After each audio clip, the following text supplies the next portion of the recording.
So we're very lucky to have John Hanrahan here to talk with us. So John's the Chief Technology Officer for an ASX listed company called Netwealth. So that's really a platform and administration provider. That's one of the companies that we use as part of our business. So John will give you an enthralling, exciting and sometimes confronting presentation. So over to you, John. Thanks. Thanks, Charles.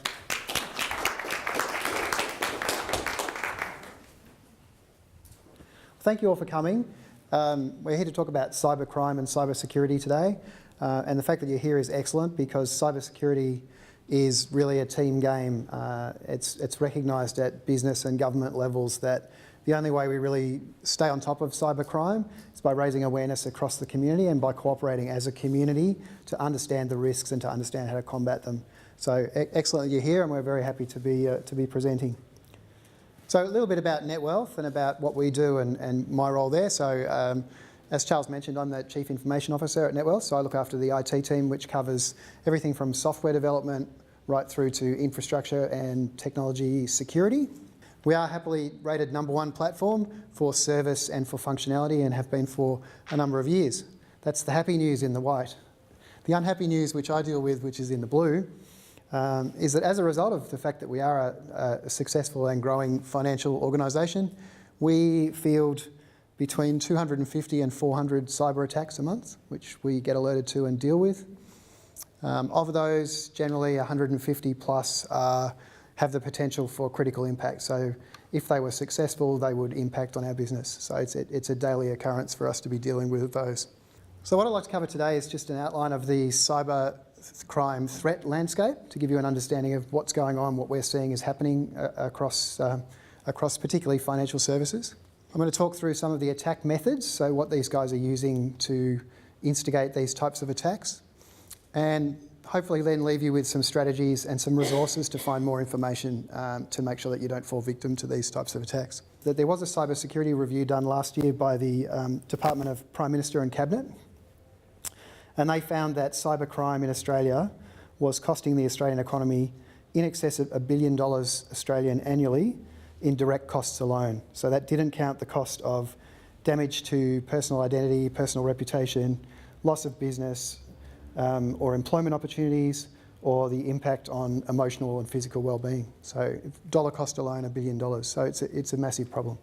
So cybercriminals operate across a range of sectors. They target big businesses, small businesses, individuals, network providers are quite lucrative, and governments.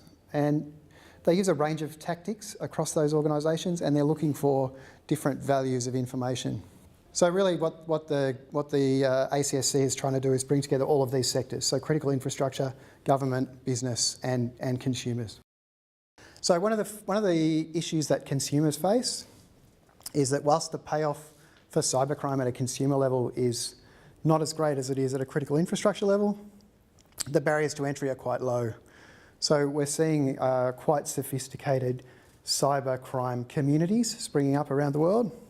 If you know where to look on the dark web, you can go and buy ransomware as a service. So you can go and buy a software toolkit which allows you to craft a piece of ransomware and email it to people and attempt to extort money from them. And in some ways it's almost like the narcotics industry in that the guys who are making the real money are removing themselves from the front line. The attacks range from very low tech, and I'll talk through some of these, but low tech to more sophisticated, require some technical skill type attacks, through to very sophisticated nation state targeted attacks. There's a scam running at the moment where people are calling people up on the phone saying that either they're from Microsoft or Telstra or another related technology company, and that there's a virus on your computer. So you need to give me access to your computer because I can fix this virus. If you say, no, you don't want to do that, then they can get quite aggressive and tell you that you're putting everyone in danger. Nobody will ever call you and ask to get remote access to your computer. That's an absolute 100% scam. So slightly higher touch here. This one, a hacker gets control of your email address. They watch emails coming into your mailbox. They see an invoice arrive from someone that you pay all the time, and they intercept that email, tamper with that invoice to put a different bank account on it, forward it onto you, you pay the bill, the money goes to the scammer rather than to the people you thought you were paying. Very common for small businesses, but it is happening with consumers as well. So then we get into the really scary stuff, the nation-state attacks. Luckily for all of us, we're very unlikely to fall victim to one of these. They're very expensive, and the nation-states do tend to keep them for high-value targets. So recent example, there was a attack on Singapore's health database, and I'm sure we probably want to talk about my health at some stage, because I know that's pretty topical for all of us. But there was an attack on Singapore's health database. 1.5 million records were stolen, including the health data of the Prime Minister, which was, they believe, specifically targeted. So this does seem to be possibly a nation-state level attack. So what I want to do now is just take you through some of the things to look at. There are many varied types of cyber attacks that take place, but really the way that they get in is pretty common, and there's a few things to watch out for and to be vigilant for. So the first one is phishing, and this is really a growth area at the moment. It's very low tech. It relies on a telephone and it relies on talking someone into doing something that they really shouldn't. I've got a little video of a phishing attack in action. I invited Chris to hack me with his team, but they're going to hack me using social engineering, which is essentially hacking without any code. They just use a phone and an internet connection. We help people with human security issues by testing vulnerabilities for like a network test, but it's for the people network. We test those vulnerabilities, see where the holes are, and then help people learn so they can patch them. Can we try some of this? Can we try some, yeah, see if it works? Yeah, we probably could have our star Visher here make some phone calls as your Let's do girlfriend. it. Sure. Do you want to do a sample phishing call? What's phishing? Phishing is voice solicitation, and basically what you do is you use the phone to extract information or data points that can be used in a later attack. Let's do it. Okay. Who are you going to call?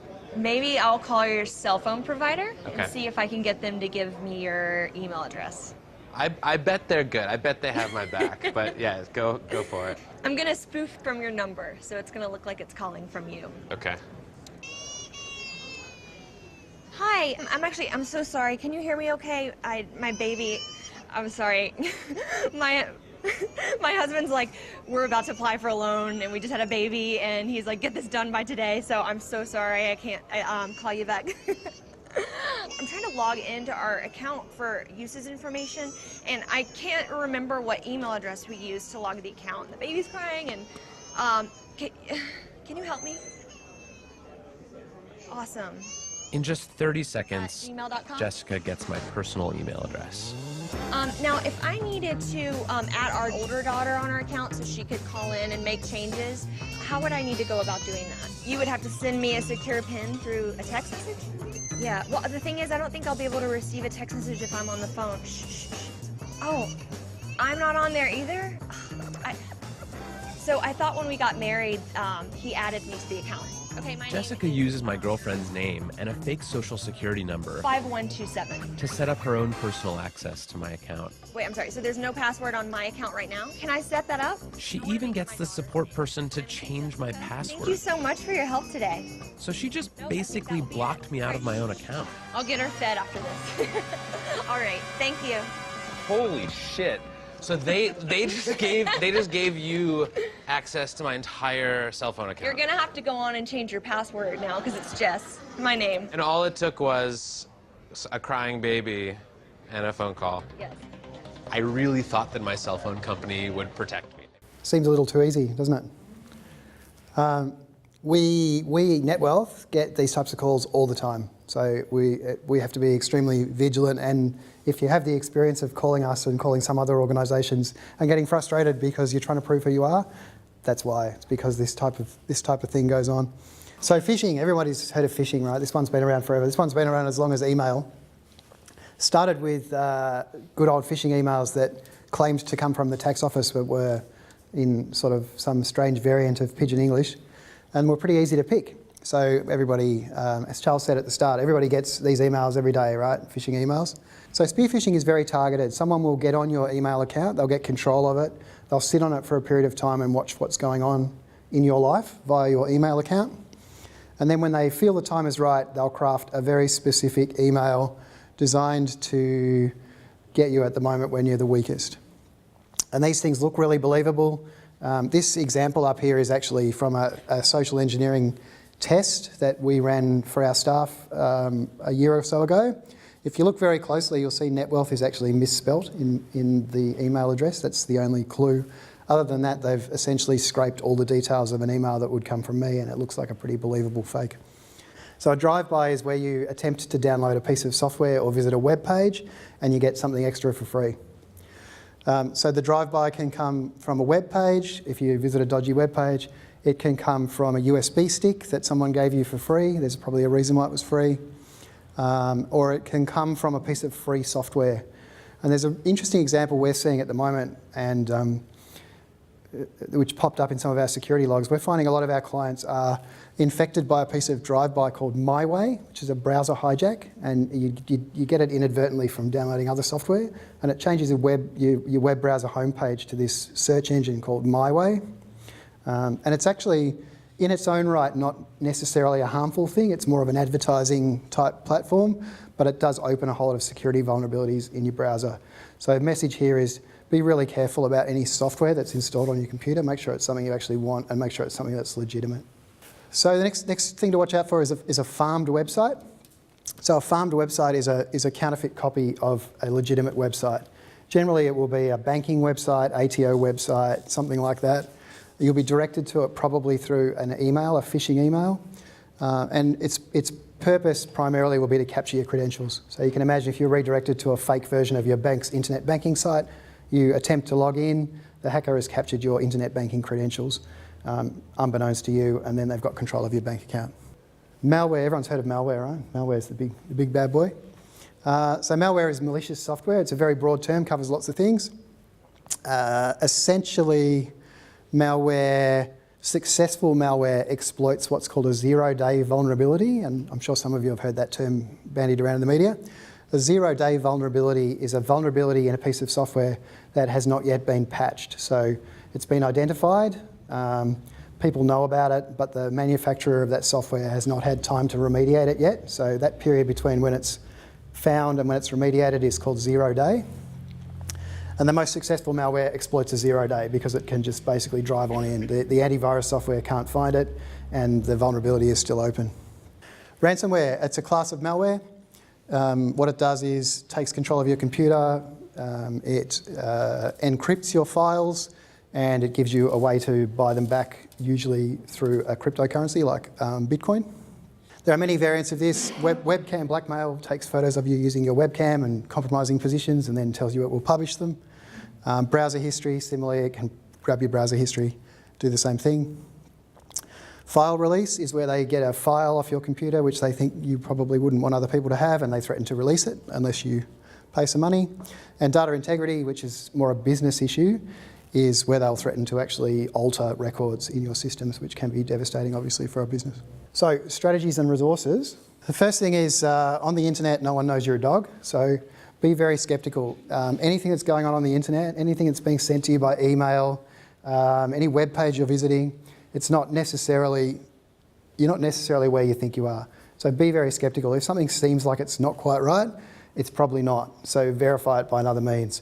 I mentioned before, never allow anybody to have remote access to your computer or your online accounts. And the first of the resources here, staying informed about threats is really important. The ACSC, the Australian government, runs a website called Stay Smart Online, and you can subscribe to an alert service. It will send you an email when there's a new scam on the loose, so you can be aware of what to look out for. Fantastic service. Next message is protect your crown jewels. So your high value online accounts, your investment account, your bank account, your email accounts, these are things that you need to look after. Don't use the same password for them that you use for Netflix. If you use the same password for multiple sites and one site is compromised, it's possible that access to all of your sites will be compromised. Think about a way you can create a strong password that you're going to be able to remember. As well as strong, unique passwords, two-factor authentication is just massively important. So for any high-value account, is everybody familiar with what two-factor authentication is? So you basically add this thing to the equation. So if I want to log into my Netwealth account, I have to key in a code from my phone as well as my password.